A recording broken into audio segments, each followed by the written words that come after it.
Well, hello, fellow table talkers, Cynthia, Jeffrey, David. We need to clarify something because we have had a little bit of a change of direction. We had done 7 episodes on the parables of Jesus that we gave the title to Stories to Live By, and they are definitely stories to live by. Jesus is teaching us all kinds of practical things that raise the quality of our lives and all of our relationships. I mean, it's just powerful material. And we said, let's do 7. And we did 7. And then we said, there's more parables and they're amazing. And we can't just do 7. Now, normally Table Talk has 13 episodes, all the previous seasons, 13 episodes. We said, let's just do 7 parables. That's the kind of time we had available to us previously. But we're going to expand this now to 13 episodes. And we're going to now do episode number 8 of Stories to Live By and look at the parables of Jesus. Now, the parable that we're going to look at in episode 8 is the friend at midnight. And it's amazing, but if you wouldn't mind, I want to bounce an idea your direction that we've never talked about, but it's something that dawned on me just over the last 2 days regarding what's up with parables. What is Jesus doing? What is he aiming for? Now, in episode 1, we talked a lot about parables and the reason for them and why Jesus chose to teach in this manner.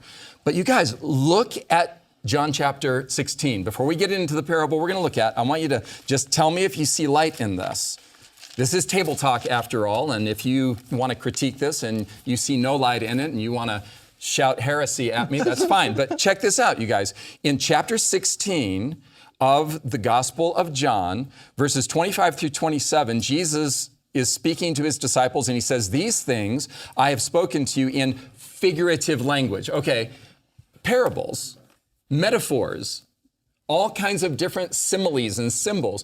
Jesus is here acknowledging, I teach by figurative language. I teach by parables. Now watch this, but qualifying statement. The time is coming when I will no longer speak to you in figurative language. Okay, so the parables and metaphors are going to be dropped out of the language at some point, but I will tell you plainly, that is without figurative language, without parables. I'm just going to tell you plainly, and here's the language I want to emphasize, about the Father. About the Father. So what Jesus has been doing all along in the parables, most of which begin with the kingdom of heaven is like unto, the underlying message of Jesus is the fatherhood of God. Jesus all along in these parables has been endeavoring to introduce us to the kingdom of God, over which there is a king who he endears to us with the language of Father. Now here's the amazing thing about this. Jesus says, my parables have always been about the Father, but I've been talking to you in figurative language. I'm going to tell you plainly about the Father. In that day, you will ask in my name, as you normally have been, and I do not say to you that I will pray the Father for you, for the Father himself loves you. The underlying message of the parables of Jesus, the figurative language of Jesus, is the fatherhood of God, and more specifically, the fact that the Father himself. Now, I'm emphasizing the word himself because the context is here. Back in chapter 14, Jesus said, you have seen me. If you have seen me, you've seen the Father, right? Jesus says to the disciples, hey, you believe in me, believe also in the Father. What you see in me is exactly how the Father is. Jesus is building a bridge in their understanding between what they're encountering with him and his teachings and the Father. And he says, the whole thing I've been trying to get through to you through my parables is the fatherhood of God and the love of God in particular for you that is just like my love for you. Make the connection, people. Now, here's the punchline. Jesus is remaking Israel. And this language is drawn directly from Deuteronomy chapter 32, verses 6 and 10, where Moses says to the children of Israel, more specifically, God speaking through Moses to the children of Israel says, is not he, that is God, your father? Is he not the one who bought you? Has he not made you and established you? And then verse 10, he found you in a desert land and in a wasteland, a howling wilderness. He encircled him, that is God the Father encircled Israel. Him is Israel here as a individual, depicted as an individual. He instructed him and kept him as the apple of his eye. Jesus comes into the world to reintroduce humanity to God as our Father and to introduce humanity to the love of God through the parables. He's reinaugurating Israel and putting the whole human race, all who believe in Jesus, under God as their Father, as new Israel. So is it heresy or is it truth? Do you see any connection here? Does he explicitly tell us what I'm up to with the parables is the fatherhood of God and the love of God? Well, I think so. I think we covered this in the first conversation we had in this series. That This particular passage? Not this passage, but the idea that Christ came in his person to reveal the Father, the love of the Father, and the kingdom. And I think we said something to the effect that the parables themselves are incarnational, right? In that they take earthly things that we're familiar with, right? Yeah. And they're like a prism to kingdom things, to heavenly things, to the things of the character of God and the Father and so forth. So in that sense, I think it is hold. I think it does hold. It is biblical. I just think it creates a lens. So now when I'm reading the parables, I'm thinking, this is about God. Jesus is describing principles that make up the character of God and endearing us to God as our Father and introducing us to his love. So what's going to be really interesting in the parable that we're going to talk about here, the friend at midnight, and I think the next parable that we'll do in the next episode, is that the Father, or what amounts to God in each of those parables, is cast in a less than positive Favorable light, right? That's right.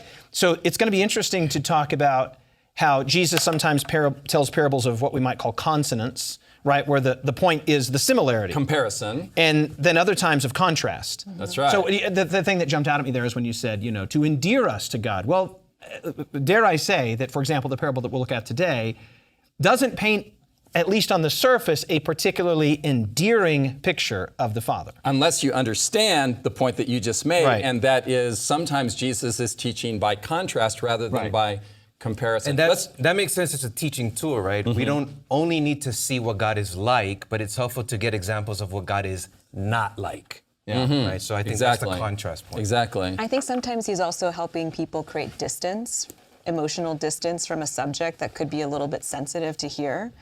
So parables are powerful because it gives you perspective, because you're able to think about someone else's situation, not how you would be in that situation. It gives you perspective, some emotional distance. And you'll see in some of these parables, people are pronouncing judgment on a situation, and then later they figure, oh, wow, I'm actually in the same situation, so I'm pronouncing judgment on myself. This is the David Nathan thing, right? And I really like this point because that's what I think that I saw in the John 16 passage, where Jesus is saying, I've always spoken to you in figurative language, i.e. parables, but now I'm telling you there's coming a point where I'm just going to tell you straight up the plain truth about the Father, and here's the plain truth. He loves you like I do. Yeah, and then the more of the plain truth is the whole of John 17, right? John 17 is that great prayer that Jesus is praying, that they might be one as we are one, and it's one of the most, maybe the most beautiful prayers in the New Testament, where Jesus is in uninterrupted, intimate dialogue with his Father. There's no parable in there. Right. He's just speaking plainly. And it also reminds me of, and we'll talk about this when we get into some more of these parables. We've already done some parables in Matthew 13, but you remember there's that section there where it says in Matthew chapter 13, Jesus didn't talk to them without a parable. And that's very consistent with John 16. I've been speaking to you in figurative language. And I think, again, not only to the emotional distance part that Cynthia brought out, but just because these ideas are inapprehensible to us any other way. Right? Like just strict prose or philosophy or theology can only access certain parts of our brain and certain parts of the truth of who God is. But a story gets access, it's art, it's a story, it invites both participation and observation. Like there's something going on in a story. That's why I love the title of the series, Stories to Live By. Because you can come back to these stories over and over again, and they're different because you're different. Yeah, exactly. Exactly. So should we jump in Yeah. to this particular... Luke 11? Yeah, Luke chapter 11, verses 1 through 13. Now, the parable itself that we're looking at is verses 5 through 8. Yeah. Yeah, but... You have to read the whole section you have in to order read to the get whole it. section. So would one of you like to just read through verses All the way down to 1 verse through 13? Yeah. In fact, I'm going to make the case, as we'll see, that there's actually 2 parables here. Okay. There's 2. Anyway, we'll get to that in a second. Okay, who's reading? Luke 1 to 13. I can read it. Okay. Now it came to pass, as he was praying in a certain place, when he ceased, that one of his disciples said to him, Lord, teach us to pray, as John also taught his disciples. So he said to them, when you pray, say, Our Father in heaven, hallowed be your name. Your kingdom come, your will be done on earth as it is in heaven. Give us day by day our daily bread, and forgive us our sins, for we also forgive everyone who is indebted to us. And do not lead us into temptation, but deliver us from the evil one. And he said to them, Which of you shall have a friend, and go to him at midnight and say to him, Friend, lend me 3 loaves?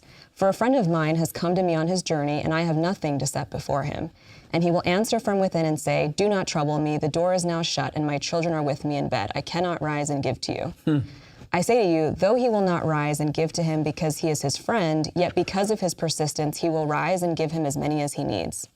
So I say to you, ask, and it will be given to you. Seek, and you will find. Knock, and it will be opened to you. For everyone who asks receives, and he who seeks finds, and to him who knocks it will be opened. If a son asks for bread from any father among you, will he give him a stone? Or if he asks for a fish, will he give him a serpent instead of a fish? Or if he asks for an egg, will he offer him a scorpion? If you then, being evil, know how to give good gifts to your children, how much more will your heavenly Father give the Holy Spirit to those who ask him? Thank you. There's a lot going on There's a lot there. going on there. There really is. Verse 1 explicitly tells us that the topic is prayer. And the preamble is that they're observing Jesus' prayer life. Right. And by just observing Jesus' prayer life, it elicits this question, can you teach us to pray? And that point right there, I guess that's the preamble to all of this, but it did make me think that there are passages in the Gospels where it says that Jesus is found in solitary places before daylight. Yeah. And then in other passages, it says that he removes himself from the multitudes and he's found like on the mountain. And in the evening, he's alone and he's praying. And so the thought that came to me as I read that verse 1 is, of all people in human history, the one person that you would think would be least needy of having such this is not the right word, but an obsessive prayer life, right? An obsessive dedication to connection with the Father would be Jesus. Right. And if Jesus felt the need to pray and to be in constant communion with the Father, I mean, ... right? What on earth are we doing, right? And according to a passage in the book of Hebrews, it's not formal prayer. He's pouring out his heart with strong emotion, tears and crying. It's a pleading tone. Jesus is very emotionally engaged in his prayer life. The disciples observing this like, whoa, this is real. This isn't the formalism we're familiar with that we witness in the synagogues with the religious leaders. Jesus teach us to pray, right? To make the obvious point, I love that. The point you were making about the Father from John 16 is clearly on offer here, right? Because the whole point of this is he's going to tell this story, and Jesus begins with, pray like this, Our Father. Yes. So your point about John 16 was Jesus is telling these stories, these parables to reveal the fatherhood of God, the love of God. Yeah. So when the disciples come to him, because they've obviously heard something that's dissimilar to what they're accustomed to, they say, teach us how to pray like that. Yeah. How do you pray? Yeah. And what does he do? He takes us straight to the fatherhood of God and, by implication, clearly, though the express word isn't used, the love of God. But surely we don't believe these are, like when Cynthia, you were reading these words, he's not literally saying, here's a formula, here are the words you should use when you pray. Clearly that's not the point. Go ahead. No, because we also have other prayers that Jesus prayed that didn't follow this exact recipe. Correct. And if that were the recipe, why would they would have already heard him do that. Well, he's not asking us to pray this by rote, although it's a beautiful prayer, and I love praying it. He's giving us principles. Right. He's saying, approach God in this way. I think it's fascinating. If you look at the prayer that what we sometimes call the Lord's Prayer, Notice that the first two words are our Father, and the last two words, evil one. I just want to call attention to the fact that Jesus is teaching them to pray within the context of a battle that is taking place on the spiritual realm that's impacting the earthly realm. And I personally think that's the key to the perseverance that the parable brings to our attention. In other words, the perseverance that Jesus is illustrating in the parable isn't perseverance because God is aloof and unwilling and you need to persuade him, but there is a great controversy between good and evil going on the earthly level, and I'm dealing with forces here. So your prayer life needs to be persistent, not because God is unwilling, but because there are elements at play, factors at play that need to be addressed and dealt with, and there need to be breakthroughs on the spiritual level. Yeah, what Paul calls the elemental spirits of the world. Right. We wrestle not against flesh and blood, but against principalities and powers. I think that's a cool point. I don't know if I've ever noticed before that the prayer, the model prayer, let's say that Jesus teaches, not that it's a formula, begins with our Father and ends with the evil one. To keep us from the evil one. That's fascinating. Well, the great controversy it's is embedded. inbuilt. It's embedded. That's a great Well, word. you guys, it's exactly what he means, because we only read to verse 13, but Jesus tells another story later on in Luke, in verses 21, 22, 23.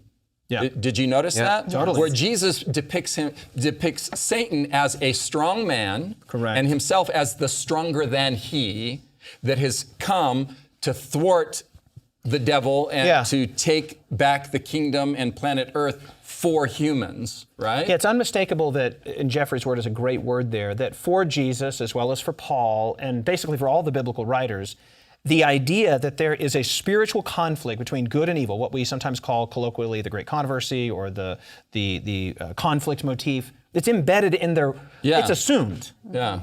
It's assumed, and it's assumed in this passage, and it's really helpful because it becomes a lens through which we can make sense, because we're going to find ourselves in this parable, in my opinion, right up against the idea of theodicy. Yeah. Theodicy is on offer here, how God deals with Now, evil. define that word. We know what it means, but let's make sure we know what the word means for those who are tuning in. Because that is a weighty word. Yeah. Theodicy is on offer here, by which you mean? Just the idea that the vindication of God in the face of evil, the actions of God in the face of evil, how do we make sense out of the way that God is dealing with evil? Is it just? Is it fair? Is it equitable? Is it right? And we're going to find that, I believe we're going to see that in this parable. Well, you piqued my interest. We're going to take a break, but when we come back, we'll jump right into the parable itself. The preamble, of course, is what we call the model prayer, the Lord's Prayer. But now we're going to look specifically at the parable itself and what it means.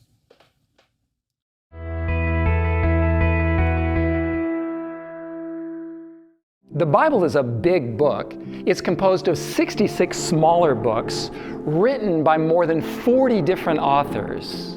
It's easy to get bogged down in all the genealogies, ancient history, and intersecting characters with unpronounceable names. And yet, the Bible is full of rich and powerful truths that all of us need to understand. Wouldn't you love to have an experienced tour guide take you on a step-by-step journey through some of the most vital and beautiful truths contained in the Bible? Well, now it's here. It's called TruthLink. TruthLink is a groundbreaking new series of easy-to-understand Bible study guides that thousands of people around the world are raving about.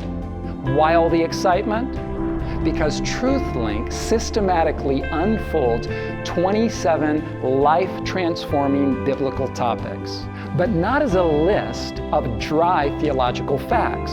Rather, TruthLink takes you on an engaging biblical expedition demonstrating how every truth of Scripture reveals some facet of God's beautiful character.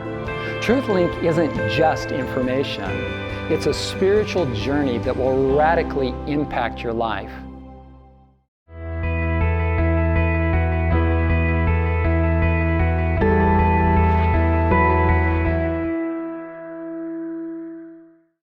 All All right, as we jump back in and look at the parable specifically, I just want to make sure, is there anything back in the first few verses 1 through 4, and what we call the Lord's Prayer, anything there that we want to comment on before we transition? Well, go ahead, Cynthia. Yeah, I just had a really brief observation that for me has made a big difference in how I see the great controversy in the Lord's Prayer, which is in verse 2, where he's specifically instructing us to pray, "Your will be done on earth as it is in heaven," which implies that God's will is not always done here. Correct. Exactly. So we need to pray for it to happen in our lives, in the people's lives around us. And I think this is a good reminder when we don't see things happen the way we expect, because suffering happens all around us. We have to pray for God's will, and God's will that's not God's will, right? When you see someone suffering, that's not God's will. Right, right. And we naturally kind of have a reflex response when something happens to think, well, it happened, therefore it must be the will of God. But this is saying that no, things happen that are directly contrary to the will of God. And just a quick point on that.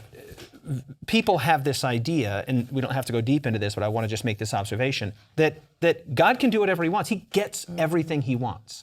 But the prayer of Jesus itself makes it clear that God is not getting everything he wants down here on earth, else why would we have to pray that? Yeah. Right? And so we have to understand what it means that God is omnipotent. It doesn't mean he can do everything to thwart the will of free creatures. Right. He works through the will of free creatures, largely through prayer. Yeah, and C.S. Lewis is brilliant on this when he says, and this is a paraphrase, where he says that people suggest that the will of God is always accomplished, and that everything, when we say everything is possible with God, that God can do literally everything. And C.S. Lewis says, well, God can do everything except for non-things. And he says there are some things that are in the realm of non-things. You can't, for example, create a square circle because these are two diametrically opposed shapes, right? You can't create, one mountain with a valley between. That's two mountains, right? And he says nonsense is still nonsense, even when we speak it about God. Yeah, that's right. So. Yeah, no, that's great. I love that point there. Two points I want to make just quickly about the prayer. The first one is, this is a short prayer. And one of the things that I was thinking about is that I was sort of doing some reading in preparation for our Table Talk series, that there's this great point that's made that by rabbinical standards, these are very short prayers, right? Like in the Greek here, the Luke version of the Lord's Prayer is 38 words. In Matthew's version, it's 57 words. So I don't know if this idea has kind of crept into your mind. I know it's definitely crept into my mind of 20 plus years now of being a Christian, that your prayers need to be long in order to be effective. Yeah, that's a pagan concept. Right now, we are going to talk about persistence, and it will be fun to talk about the difference between persistence and length. Yeah. Because those clearly appear not to be the same thing. Because when they come to Jesus and say, teach us how to pray, he doesn't give them this long soliloquy. It's 38 words. Isn't there a Bible verse somewhere that says, let your words be few before God or something like that? Yeah. So that's my first thing I wanted to observe. The second thing I wanted to observe is, have you guys seen this before? That in the Lord's Prayer, he says, give us this day our daily bread, and bread here is not just literally bread, it's a stand-in for the basic necessities of life, including, but not limited to, food. But then he tells a story about a guy looking for bread. Right? Like the segue into the story is, here's a guy that's looking for bread. Anyway, I just thought that was a cool little thing. And then we'll see when we go out of the parable, I'll just quickly do a little flash forward. The parable is about knocking, right? Like obnoxious, uninterrupted knocking. And then when Jesus comes out the other side of the parable, he says, knock.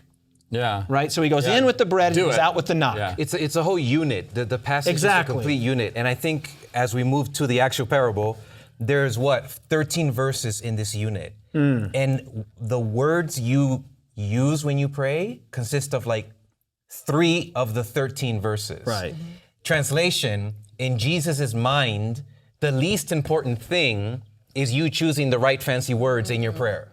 And the most important thing is the disposition of the heart in prayer. Wow. Right? So 10 of the 13 verses address what's your attitude when you approach God. I think that's That's a beautiful thing. That's awesome. Speaking of the attitude, your point around starting with the bread, Yeah. it's actually not asking for your own bread. It's Correct. asking for bread on behalf of someone else. That's, to me, that's So the that's punchline. part of the posture of the heart that Jeffrey's talking about, right? The posture of the heart when we come to God in prayer is asking to give, asking in order to have something to share with others, because that's the point of the parable, right? I have a friend who's coming. I don't have anything to feed him, so he's going to the neighbor and saying, hey, would you give me 3 loaves of bread so I can, so he's asking to give, not asking to get and to keep. There's a selflessness Yes. to the thing.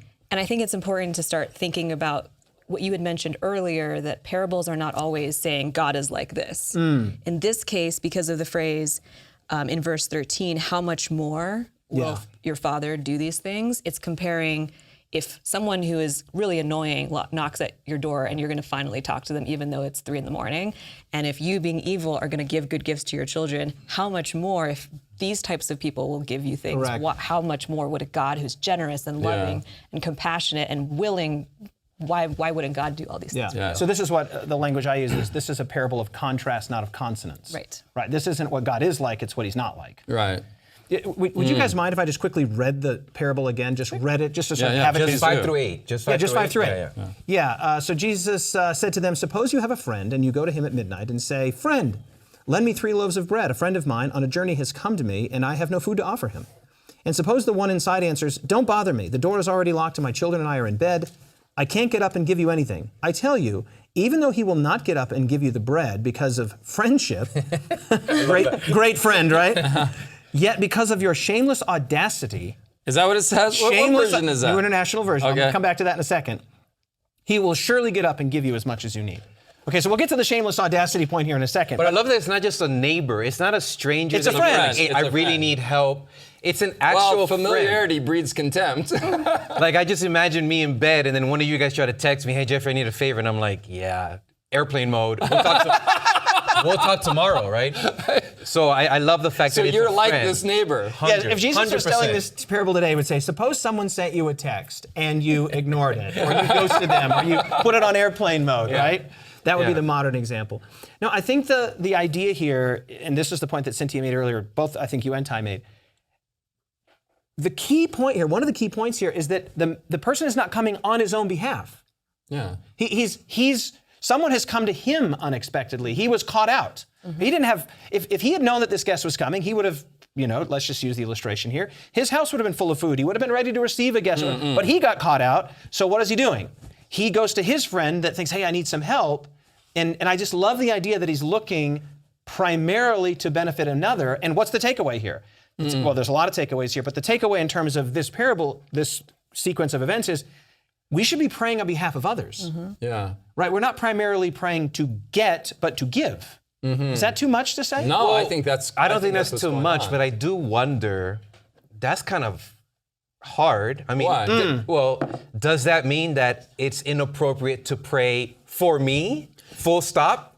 Or does Ty always have to be in the mix? Does another person yes, always have to yes, be in the they mix? do. Jeffrey, Yes, when they you do. pray, They Ty always always do. has to be in the mix. Because remember how Ty started the whole thing, that God called Israel so that they could tell the world that God is their Father. Jesus came so that he could tell the disciples and then the Jews and then the world that God is your Father. So we are our whole lives, not just our prayer lives, our money, our lives, our relationships, our homes are all not ours.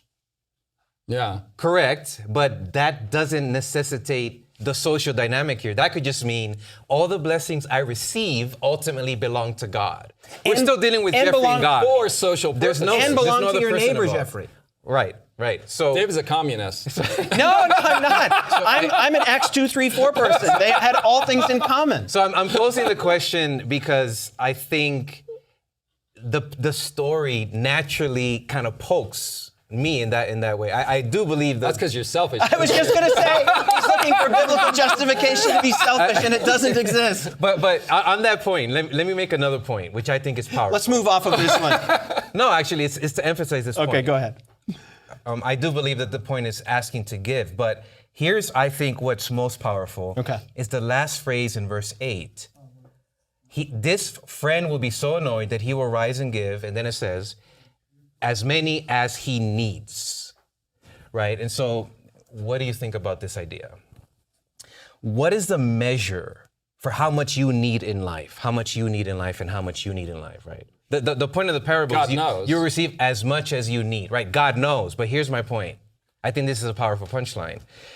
What is the measure? The measure is the individual's inclination to be or not to be a blessing to other people. Wow, I love that. So follow what I'm saying Well, here. I missed it. Say it again. So, so he will receive as many as he needs, right? Well, I want to know what's the absolute max cap of blessings that I could receive from God. But the measure of my cap for how much I could receive from God is contingent on my disposition and my inclination to be a blessing to someone other than myself. Oh, beautiful. So follow this. So the entry portal and the exit portal are the same size. Right, exactly. So we receive little. Our capacity for receiving is little because We're giving we're little. often inclined to just be oriented to focus on ourselves, right? So the more we incline ourselves to focus on other people, we're just raising, it's like my credit card, right? Wells Fargo will say, congratulations, Mr. Rosario, we just raised your credit limit, right? Liars. I have a higher credit limit with God, Yeah. in so much as I'm inclined to be a blessing to other people. So the idea is we have this cup, right? I can't keep receiving fresh content into the cup if I'm not pouring any out, right? Powerful. So there's this line that says the capacity of receiving is preserved only by imparting. Yeah. So I think the parable, it rubs me the wrong way in the sense that, man, I just want to, that's all nice and dandy, but I would like also to pray for stuff that I just want for me, right? It's kind of like the Dwight Moody thing. I think it was him who said, I just keep shoveling it out and God just keeps shoveling it in. So I'm never depleted, in any way. I always have what I need because of the giving mechanism. And that's what I meant by, if the portal in is big and God is giving a lot and I'm being stingy on the exit in, well, the giving from God is going to be limited. Right. But if I'm giving, God's just going to keep pouring Proverbs, it in. let me read Proverbs 11:25. This is in the New International Version. A generous person will prosper. Whoever refreshes others will be refreshed. Now, I actually prefer the New King James. He that waters will be watered himself. And the way I hear that is, I'm giving out water and some is splashing on me. I'm getting it as well. So this is your point about the in and the out. That's your point. The one thing I would say, though, is it's not always material because there are people who are very wealthy who do not give to others.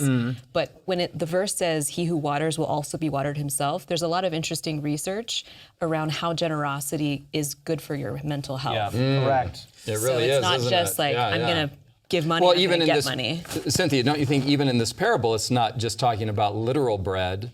I mean, this is probably teaching us something about ministry. Yeah. That as we receive spiritual insight and perspective from God, the sharing of the gospel then in turn opens our mind to see more clearly, to receive more from God. Yeah, I actually, when I coach executives who are dealing with energy issues because they're super stressed, dealing with, the effects of COVID on supply chains, et cetera, one of the things that research tells us is to practice generosity so you experience the helper's high.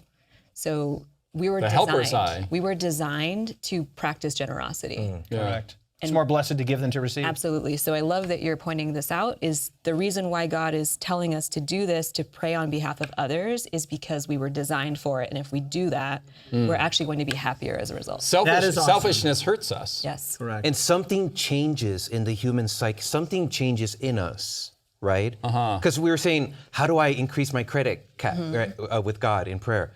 Well, something changes inside of us, right? The more we're inclined to just be other-centered, that somehow frees God up to pour more, right? Beautiful. It's not safe for God. Well, I just remember pour Jesus more. says what you're saying explicitly back in chapter 6 of Luke, verse 38. Give, and it will be given to you, right?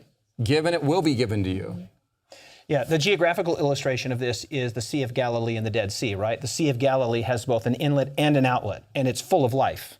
The Dead Sea has only an inlet and no outlet, and it's the Dead Sea. There's no life there, right? It's the lowest point on Earth. Now, right? David, before the break, you said that you see theodicy here, and I'm super curious. We're probably going to have to do that in the third session because it actually comes up. So I see the parable like this. The disciples come, I see it in three parts. The disciples come and say, teach us to pray. And then part one is the Lord's Prayer, which we've talked about. Part two is the parable itself, which we're talking about now. And then part three is what Jesus says after the parable. And that's where the theodicy thing comes up. Okay. So if you don't mind, we'll hold that for the third session. Okay. But I do have something I'd like to say that's really cool.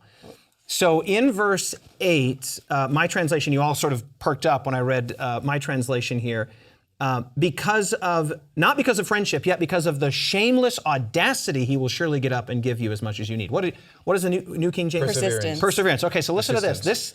This is the only place where this Greek word, and I'm not sure I'm pronouncing it right, but it looks like it's anaideia, is the only place in the whole of Scripture where it occurs. Found only here, and it means shamelessness, impudence. Synonyms are rude, impertinent, insolent, presumptuous, immodest, temerity. In other words, the guy will not go away. Yeah. He's bold, he's energetic, he continues to knock, he's pretending like he doesn't hear, he's rude. Yeah. And the use of the word here is really interesting because what this tells us, among other things, and I don't want to be misunderstood here, but there's no requirement for prayer to be nice. There's no requirement for, he literally uses the word, he was rude. And what does the Bible say in Hebrews chapter 4, verse 16? We should come boldly to the throne. And if you've read the Psalms, they're not nice often, right? I actually some of them are complaints. Okay, can I read you one just briefly here? This is from the Message translation. But let me just read you, get a feel for this. Okay. Psalm 88. I'll read a few verses here. God, you are my last chance of the day. I spent the night on my knees before you. Take notes of the trouble I'm in. I've had my fill of trouble. I've camped on the very edge of hell. I'm written off as a lost cause, just one more statistic, a hopeless case. Abandoned as already dead, just one more body in a stack of corpses.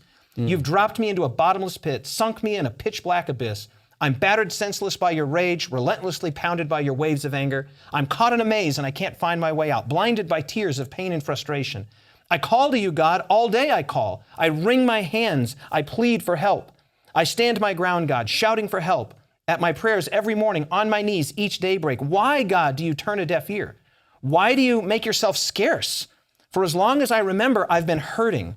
I've taken the worst you can hand out, and I've had it. The only friend I have left is darkness.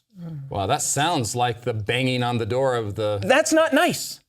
No. And that's the point. When we are, It's okay not to be blunt. churchy. you don't have to be real. churchy. You don't have to be, high church, formulaic. We just need to call out to God, like Paul says in Romans 8, with groanings that can't be uttered. Yeah. That's liberating. Right? Isn't that is so liberating? We don't have to can be pretend honest. before God. Just be real. Yeah. Right? Wow. Peter's sinking into the waters when Jesus bids him to come out. Does he pray a formal prayer? Lord, save me, I'm dying. Right. That's not formal. Yeah. So I just love this, that the use of that specific word means real. just be real with God. Be raw. Be even. raw, be honest. Yeah. Psalm 88 gives us permission, as do other Psalms. Yeah. Pour your heart out. So good. So good. And as you said, liberating. I can't wait for the theodicy point, which that's we're gonna going to be delve cool. into in detail after we take our last break here.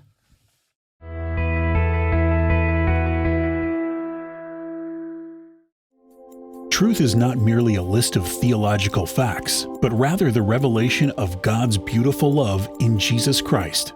Truth Link is a series of Bible study guides that magnify God's love as the center of every Bible doctrine.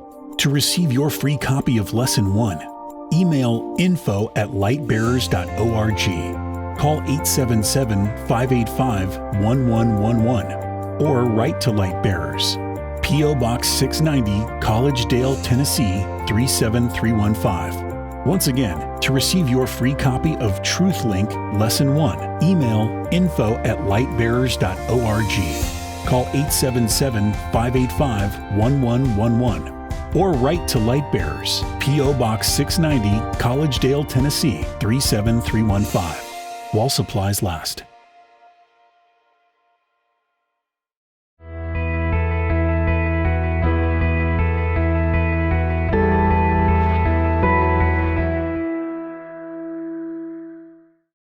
Guys, a key point in this parable is perseverance, and I don't think we flesh it out enough. So what about the idea of perseverance? What's going on here? Is God needing to be persuaded? Is he hard? Is he cold? Is he mean? Is he distant? Why persevere in prayer? So I think there's a few reasons for this, but as soon as I read this story and I saw how we're supposed to be asking to help others, asking to give, and I was thinking also the link to the prayer where God is pointing us to there's a great controversy. Yeah. And so I immediately thought of the prayer that Daniel is praying in Daniel chapter 10, where he is praying for basically an interpretation of a vision that disturbed him. Right. And he's praying for 3 weeks and he's got nothing. And then finally an angel comes to him and says, hey, Daniel, as soon as God heard your prayer, he immediately sent me to bring a response to you, but I couldn't get through because there was an evil angel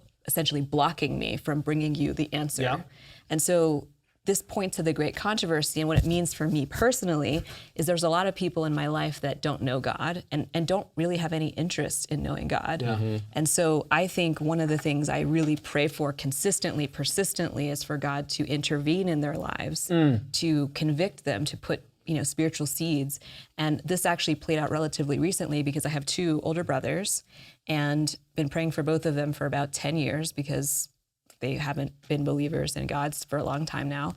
But one of them I started studying the Bible with last August. Hallelujah. And, Wow. And this is after 10 years of persistent praying. Yeah. And obviously doing other things, investing in the relationship. But it's, for me, this parable is very real. And because I still have another brother who I'm still praying for, and who knows what's going to happen. So your brother that you're studying with, is that going well? Yes. So he is actually just started going to his local church's prayer meeting. Wow. And he's reading, starting to read the Bible and other things. So So your read on that situation is that when you're praying to talk about the Daniel situation, then you and your family situation is, we have to bring these things before God, not because of a reluctance on the part of God, but because, as you said at the outset, Ty, there are other things going on here. Yeah, there's human wills, there's competing wills, there's angelic wills.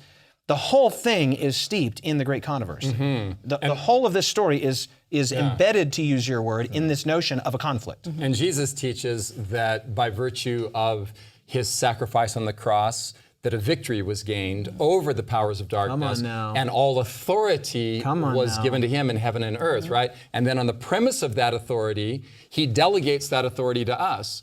And there's a very territorial element to the biblical narrative, right? There's a territorial, I have a house, you have a house. That's my premises, right? You have a house, that's your premises. If we had never met before, and you come home, open your door, and you see me sitting on your sofa eating a sandwich made from your sandwich material out of your refrigerator. And you've never met me before, right? You don't know me. You think, why are you invading my space? This is my domain. This is the territory over which I have authority. What are you doing here? And you're about to kick me out. And then John walks out of a room and says, oh, Cynthia, this is my friend Ty. I invited him to our house for a sandwich. Now it's okay because he has authority over that realm, as well as you having authority over that realm. So when I pray for someone I love, I know that I, under the rules of the great controversy, have the ability to leverage my authority to invite God's Spirit into a space as a human being. Come on now. I have the authority to invite God's presence into a teenager's bedroom, where the teenager doesn't want God's presence in the bedroom, into a home, into a marriage, into any space. I have authority under the rules of the great controversy to invite God in. And that arouses persistence inside of us, right? Because we're dealing with wills. We're dealing with people that are free, that can say no to a Bible study, no to a Bible study, no to a prayer meeting, no to an invitation, no, but you keep knocking rudely. Right? Like, you don't want to be rude to people, but we can just be bold with God. Persistently, boldly, with angst, as we talked about in the Psalms, and then eventually, sometimes a victory's won. Right. Yeah. It's incredible. That's awesome. Yeah. Okay, you want to see this? I want to see it Jeffrey's, so bad. Jeffrey's looking at me. Okay, so we talked about how this passage, Luke 1 to 13, kind of is divided up into 3 parts. The introduction, which is the Lord's Prayer, the parable itself, and then what Jesus says afterward. Okay.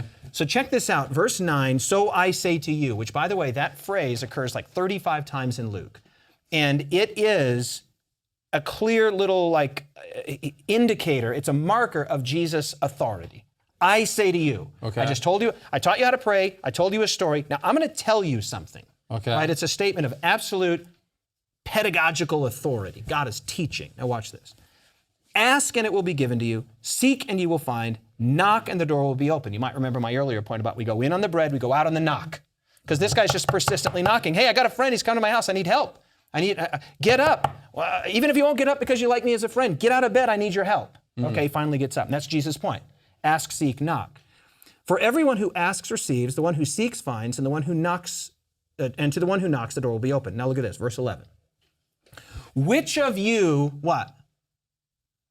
Fathers. That's what my translation says. How does verse 11 begin in the New King James? If a son asks. If a son. Okay, so now we're back to the father-son relationship. Okay. Watch this. Which of you fathers, if your son asks for a what? Bread. Bread. Okay, mine says fish. Ask for a fish or ask for bread, would give him a Stone. a stone. Or why don't you guys read it? Because my translation, like you guys have the New King James, I have NIV. Just read verse 11. It says, if a son asks for bread from any father among you, will he give him a stone? Or if he asks for a fish, will he give him a serpent instead of a fish? Or if he asks for an egg, will he offer him a scorpion? Okay. This is so fascinating. Here's the point he's making. He says, you earthly fathers, if your son asks or your child asks for an egg, Dad, can I have an egg? I'm hungry. Dad, can I have a fish? I'm hungry. Who would give him a snake or a scorpion? Right? Now, that idea of snake and scorpion, and we know this is what Jesus is thinking because the very next thing, as you pointed out, Ty, that he gets into is this, there's a strong man and he's guarding the house and then a stronger comes and disarms him. Now look at this. Go back to Luke chapter 10, which is the chapter immediately before this, when Jesus sends out the 70. Oh, I know. Jesus sends out the 70. Okay. Verse 18, this is one of the great verses, Luke 10:18. I saw Satan fall like lightning from heaven. I have given you authority to trample on what? Serpents and scorpions. Snakes and scorpions. Snakes and scorpions, and to overcome all the power of the enemy. Nothing will harm you. However, do not rejoice that the Spirit submit to you, but rejoice that your names are written in heaven. He's saying when God doesn't immediately answer our prayers, he's not behaving like Satan. It's just that there's a conflict. David! That's what's, right? He uses this. No. I got to make sure I get this. Okay. He's saying that even if you don't see your prayers answered, it's not because God is behaving like Satan. Correct, because he appeals to the human heart, to the Father. He said, what about you? You wouldn't treat your son cruelly or oppressively or unkindly if he asked you for a... Certainly God wouldn't. If you ask him for a fish, you wouldn't... Why would God do that? Right. What he's God's saying, better than you. Something else is going on here, is what he's saying. But Something he says, else if is you going being on. evil. Exactly. In other words, here's what he's saying. Even you who are all fallen, you're fallen sons of Adam, you don't behave like that. Yeah, the guy got up out of bed and gave the bread. Correct. Yeah. And for us, it can be hard. Okay, so you're praying. You said you prayed for 10 years. I'm going to hazard a guess here, Cynthia, you never said this, but I'm just going to hazard a guess that at times you were going, God, this is my brother. I need my brother. I need my family I need this. Come through for me here. In other words, there's opportunity for doubt, as Daniel doubted, when there was a delay. Yeah. Opportunity for doubt when there's a delay. There's an opportunity for doubt. But the delay is not on a reluctance on God's part. The delay is satanic. Yeah. See, that's the part. Okay, first of all, I agree with that. Okay. Obviously, You look like you disagree with it. there's a controversy going on. Okay. Clearly, right? But I see the text emphasizing that the delay lies in our own disposition. So even if what you're saying is true, okay, so follow the logic here. Follow the force of the logic here. Even if what you're saying is true, that the real problem here is Satan's the hindrance. So we need to pray. It's still, to me, problematic because God has the power, right, to be victorious over Satan, whether I pray one time, Cynthia, or 100 times. Why wouldn't God answer that prayer the first 1, twice, 3 times?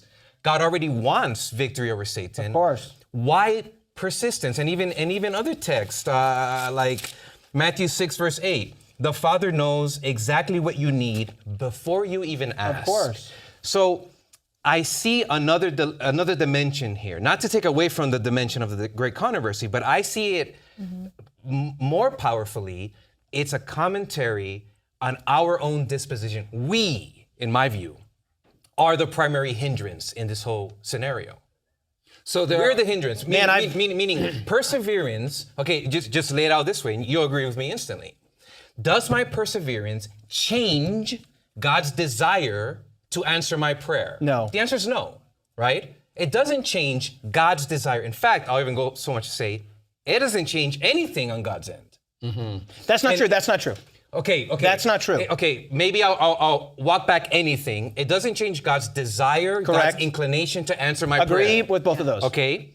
And if it doesn't change God's inclination to answer my prayer, then what precisely is it changing? Does God already want to give me victory over Satan? The answer is yes. Does God already want that? Then why am I being asked? Maybe I'm just venting right now. There's stuff in my life. What have you been asking for? There's stuff Jeffrey? in my life that I've been praying for, right? And it's like, God, you already want this, right? We're in agreement. We both want this. Yeah. Why am I being asked to pray 1,000 times? And so my point here is, as tough as this is for me to swallow, I think I am the primary hindrance in this whole dilemma. And here's what I mean by that.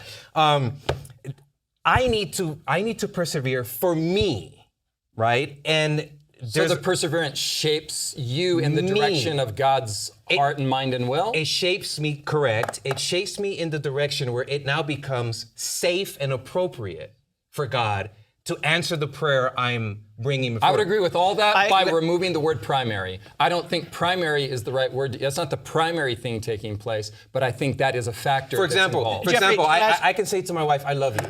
Okay. Right? Well, I've been married 15 years. I told her I loved you 15 years ago. Why do you need to hear it right? Is it just for her? Because you're a different person. Yeah, it's for me, right? Love expressed it's for both of us, yes. Well, maybe go ahead. I want to quote one thing. Oh, we're jumping at the bits here. I want to quote one thing. This has to be fast. Charles Finney, check this out. I think this is powerful for our Presbyterian friends. Quote, when I speak of moving God, right? Our prayers move God. When I speak of moving God, I do not mean that God's mind is changed by prayer or that his position or character is changed. But prayer produces a change in us, and it renders it consistent for God to do as it would not be consistent for him to do otherwise. God has always been ready to forgive the person praying on that condition, so that when the sinner changes their feelings and repents, it requires no change of feeling in God to pardon him. Okay, the change took place in my heart. I can address this. This is the issue in the parable, is my argument. I think that, I agree with everything you said there, except I'm going to throw out that you are, I think, or Finney is, conflating two different kinds of prayers. Yeah. That's what I thought you were doing. I thought you were doing it because you guys moved to intercessory prayer. Well, there's the prayer on my behalf. This is not about intercessory prayer. Jesus, forgive me for my sins.